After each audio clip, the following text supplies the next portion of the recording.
What's going on YouTube? Bryce Crispy94 here, bringing you another miniature painting video. And before I show you what I'm painting here, which you probably already know by the thumbnail and the title of the video, but I want to say I was originally going to do something wintry, Christmas themed, but I couldn't find the model I wanted. So, you know, even though I have that giant white dragon right there, that's completely unpainted, I couldn't find the right winter model. But I wanted to do something big because I do have a lot of free time coming up. So, as you can see, I chose the purple worm. Now this purple worm, no, this is just the base of it. Here's the rest of it. Very awesome, very detailed, very free model. Yes, free. This model is created by, I have it pulled up, schlossbauer. Over on my mini factory. The link to this model will be down in the description below. I will say it comes much smaller than this. I did blow it up to fit the gargantuan size on my printer. So pretty much this was one piece, and I can't remember if I got both these on the same one or not. I do have this drying right now, so I want to be kind of very careful with it. It actually broke right before filming, which kind of sucks, because now there's some gappage that was not there prior. But whatever, I'll deal with it because I really want to get this thing painted. It has been chilling for almost as long as the white dragon, not as long as the white dragon, but still, very cool model, and I'm excited to get it painted. Not a lot of colors on this guy. It is just kind of a purple worm. They're just purple with a little bit of like a beigeish brown, plus the dirt. So I'm gonna use some washes and some dry brushes throughout the model to really give it that kind of life. But that's enough chit chat. Let's get to painting. So for about the first half of this video, we're going to be keeping the base and then the worm separate. This is just going to be a little bit easier to paint everything. But starting with the base, we're going to paint the rocky area where the worm is emerging from with our Reaper Shield Brown, as well as the actual base going out to the rim.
Now, while we wait for that to dry, we're going to grab the actual body of the purple worm, and we're going to grab our glistening blood effect from Army Painter, and we're going to paint all of the flesh inside the mouth. So the gums, the roof of the mouth, the roofs, I guess, of the little side jaws, the bottom jaw, and then all deep inside that little gross holy area.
Now that the base is dry, we're going to take our Army Painter Strong Tone, and we're going to do the rocky hole around the worm, you know, where the worm is emerging from. This is going to darken it and going to give us more color variation when we do our final dry brushing steps down here.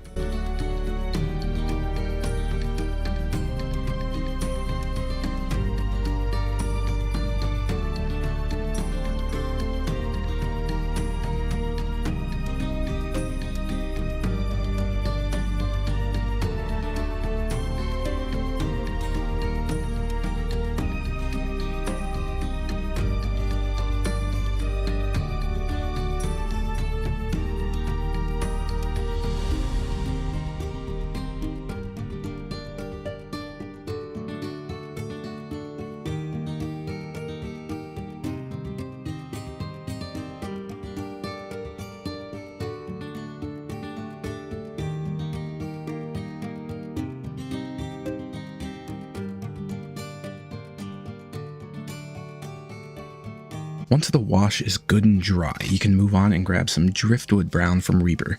Go ahead and put that in and then wipe a lot of it off because we're doing some dry brushing here.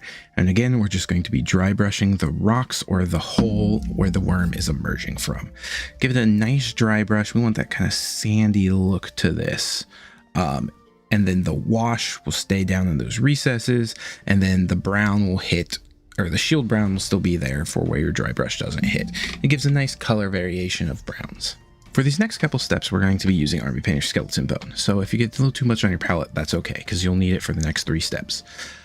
The first thing we're going to do with it is the side spikes coming out of the worm. It's kind of what I would assume it kind of uses to help dig its way through the ground. So we're going to do all of those, and it's okay if you get a little bit on the chest area, because we're also going to be doing that in the next step.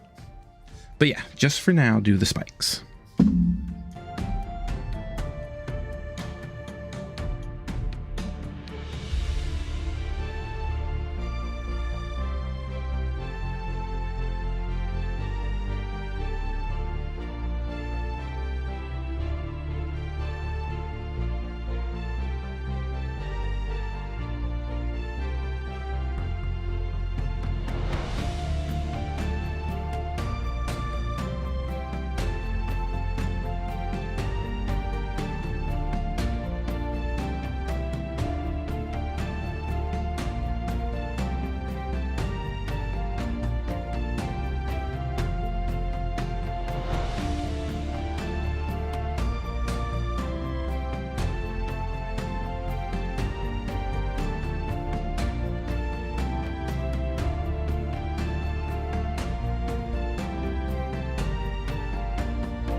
Now, if the spike's finished, we're going to move on to the belly or chest of the worm, that kind of fleshy looking area underneath. We're going to hit that with the same skeleton bone color to give it that kind of fleshy look. Like, this is the soft spot. So we want it to look a little, not a little different, a lot different from the more purple armored colors that we're going to be using later on.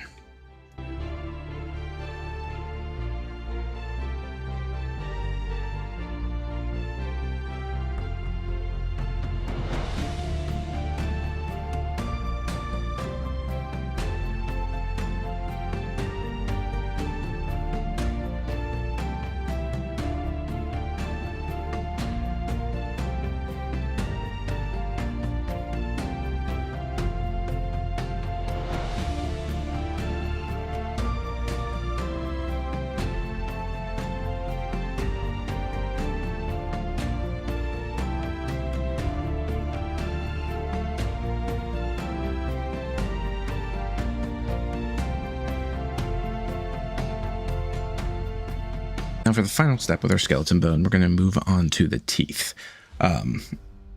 So all the teeth in its mouth are going to be this skeleton bone. And I broke this up into multiple steps just so I wasn't saying, oh, paint this, this, and this, since it is a larger model. But yeah, so the teeth of the purple worm. So you have the top row, the bottom row, the two side rows, and then the little inner circle.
Now we're actually going to apply some purple to our purple worm. And for this, we're going to be using Army Painter's D&D line Purple Worm, which is unique to the Dungeons & Dragons line. So we are going to be doing this in 2 steps. We're going to start with the base, and we're going to get all of that colored in for the portion of the worm that is sticking out of the base.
Once you have that portion of the worm done, we're going to move on to the larger portion, the body of the worm.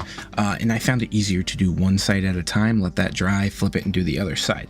But yeah, you're just going to cover pretty much everything that's still gray, that's not those armor-looking pieces around the mouth with this purple worm color.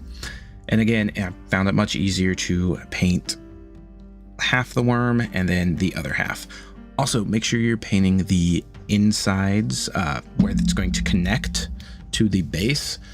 That way you don't have any gray that's going to be hard to reach after we glue the models together.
This next step kind of took me a little bit to figure out what I wanted to do, because I wanted the armored pieces to look a little bit darker.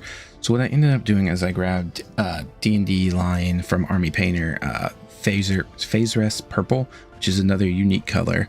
Put about 3 drops of that in my palette, and then put about 2 drops of the purple worm in there, and got this kind of darker but similar looking purple, and painted that on our armored pieces. This is like, there's 2 armored pieces running alongside the jaw.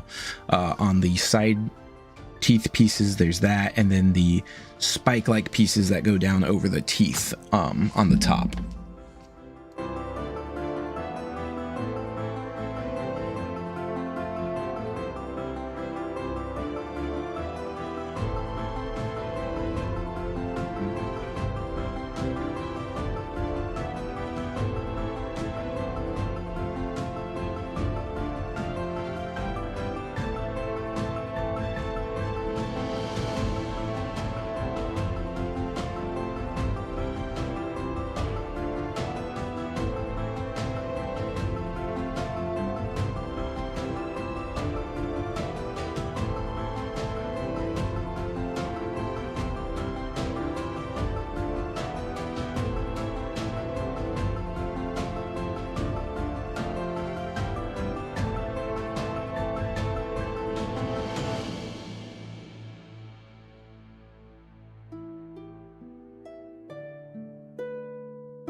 Now this is completely optional, but while the purple worm dries, we're going to go ahead and do some basing effects. I'm going to go ahead and grab some basing glue, shove that all around on the flat part of the base, and just kind of almost dry brush it onto some spots on the rock. And then I'm going to grab Army Painter's Brown Battlefield and cover all the glued areas in that, and then some will stick to that earth that is upturned from the worm coming up. And just kind of give it a more natural look so those rocks look like they belong. For these next couple steps, we're going to be using Army Painter's Dark Tone. For the first thing we're going to do with it, though, is we're going to apply it to all of the purple worm part of the model.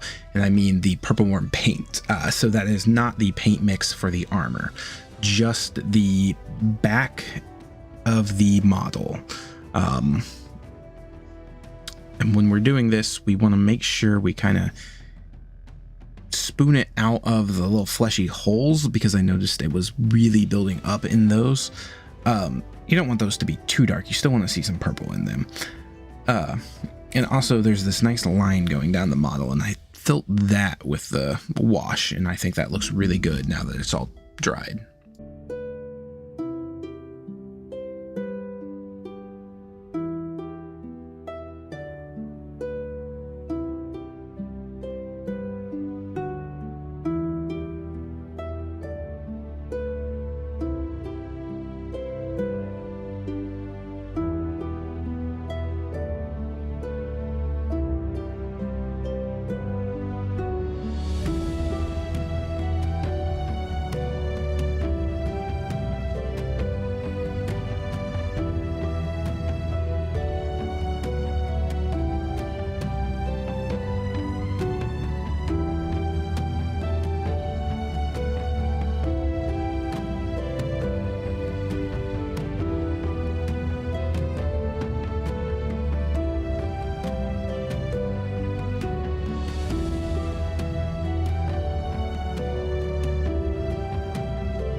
with our dark tone, and this was a little bit difficult, but we're going to apply it in our mouth. This just gives that glistening blood kind of, I don't even know what to call it, but a more grotesque kind of look, almost a little bit more viscera looking. However, I did run into the issue. I kept bumping my teeth. So if you have unsteady hands like me, you may have to just kind of tough it up and then repaint the teeth once the dark tone is dried.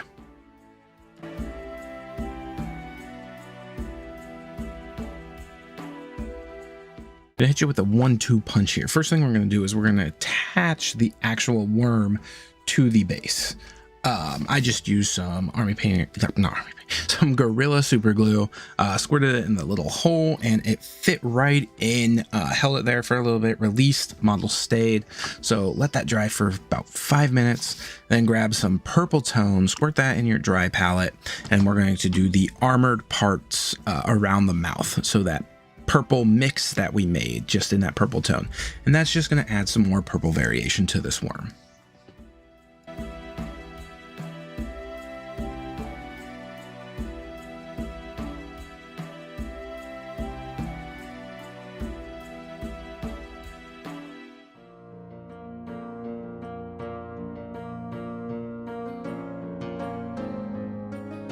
So now we're going to go ahead and grab Army Painter's Purple Ooze, or Beholder Purple from the D&D line, and we're going to actually start dry brushing that onto the tips of the more armored looking part of the worm. So just down the back, basically, just straight down the back. That's just going to give some highlights to the upper part of the worm and show, just, that kind of highlighted look. Give a little bit more purple variation to it, especially after we added that dark tone.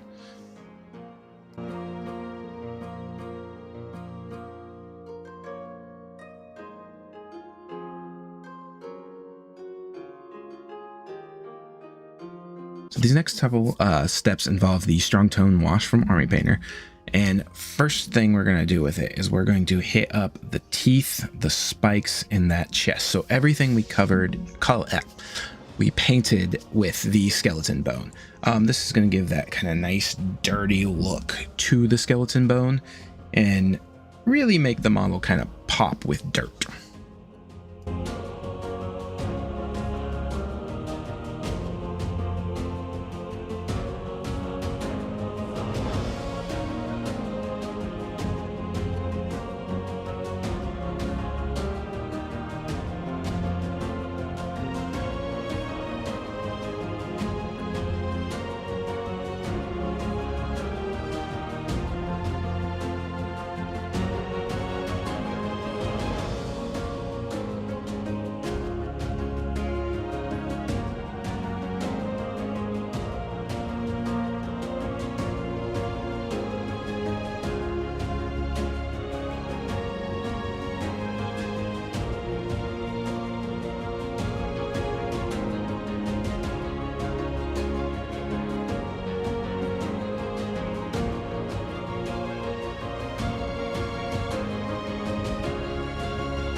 And lastly, and technically this step is skippable if you did not do the basing effects, but we're going to take that strong tone and we're just going to pat it across all the brown battlefield we use, just to give a little more, actually kind of less color variation, but blend it in more with the popping up the exposed dirt around the worm.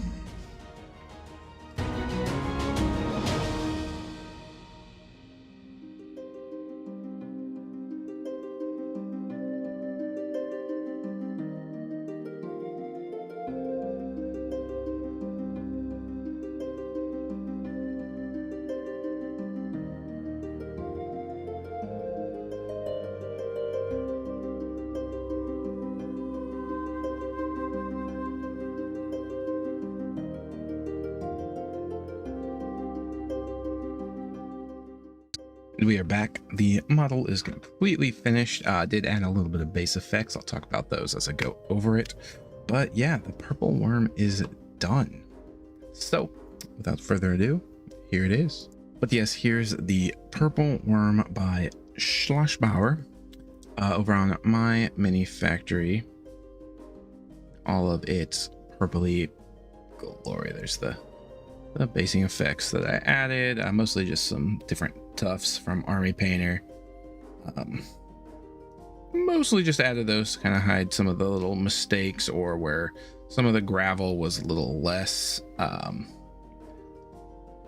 just trying to hide. Like I had the dry brush of purple was right there, so yeah, boom, little bit of grass and it hides all the mistakes.